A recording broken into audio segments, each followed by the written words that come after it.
நான் எனக்கு கிடைத்த நாலேஜை வச்சு நான் என்னுடைய பதிலை உங்களுக்கு நான் சொல்கிறேன்.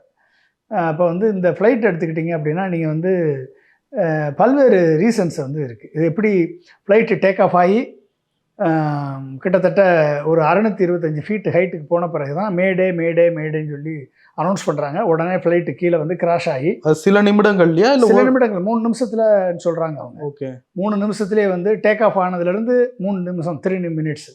அப்போ 3 மினிட்ஸில் வந்து ரிக்கவர்டு ஹைட் அச்சீவ் பண்ணலை. டேக் ஆஃப் ஆயிடுச்சு, கிளைம்பப் ஆயிடுச்சு. ஆனால் அதுக்கு மேலே அதால் லிஃப்ட் ஆஃப் பண்ண முடியாமல் அப்படியே ட்ராக் ஆகி கீழே வந்துருச்சு. கீழே விழுந்துருச்சு. இதுதான் நடந்தது, நம்ம பார்த்துட்டு இருந்தோம். அப்போ விழுகும் போதும் அது வந்து என்ன, அது விங் இது லேண்டிங் கியர் ஓப்பன் ஆகி தான் இருக்குது. லேண்டிங் கியர் உள்ளே ரிட்ராக்ட் ஆகலை. லேண்டிங் கியர் ஓப்பனாக இருக்குது. லிஃப்ட் கிடைக்கல அப்படின்னா என்ன அர்த்தம்? ஃப்ளாப்னு இருக்குது. அதாவது நீங்கள் பார்த்தீங்கன்னா ஏர்க்ராஃப்டுடைய விங்ஸ் இருக்கும், பெரிய விங்ஸ். அந்த விங்ஸில் தான் வந்து என்ஜின்ஸ் இருக்கும். அந்த விங்ஸினுடைய எண்டு பகுதியில் பார்த்தீங்கன்னா என்ன இருக்கும் அப்படின்னா வந்து ஃப்ளாப்புன்னு இருக்கும். நீங்கள் வந்து அந்த எண்டு பகுதியில் வந்து இப்படி ஒரு சின்ன ஒரு ஃப்ளாப் மாதிரி இருக்கும், நீளமான ஒரு இது. அது வந்து மேலே ஏறும், கீழே இறங்கும்.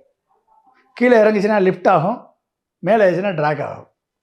கீழே இறங்குச்சுன்னா ட்ராக் ஆகும், மேலே போச்சுன்னா லிஃப்ட் ஆகும். இந்த மாதிரி லிஃப்ட் அண்ட் ட்ராக்கு நடக்கும். அந்த ஃப்ளாப்புடைய மூமெண்ட்டை பொறுத்து லிஃப்ட்டும் ட்ராகும் நடக்கும். அப்போ வந்து 5 டிகிரி டு 15 டிகிரி அளவு தான் அது வந்து அதனுடைய மூமெண்ட் ரொட்டேஷன். அதுக்கு மேலே போச்சு அப்படின்னா லிஃப்ட் கிடைக்காது. அப்போ ஃப்ளைட்டு வந்து இந்த ஃப்ளைட்டு போயிங் 787 வந்து ரிக்கவர்டு ஹைட்டுக்கு மேலே அதால் லிஃப்ட் ஆகி போக முடியலை. அப்போ லிஃப்ட் கிடைக்கல. அப்போ ஃப்ளாப்பினுடைய டைரக்ஷனாக, அப்போ விங்கு டவுனாக இருக்குது, லிஃப்ட் கிடைக்கல அப்படின்னா ரிக்கவர்டு ஸ்பீடு கிடைக்கல, தேவையான வேகம் கிடைக்கல, தேவையான லிஃப்ட் கிடைக்கல. இந்த 2ம் கிடைக்கல அப்படின்றது உறுதியாயிருக்கு.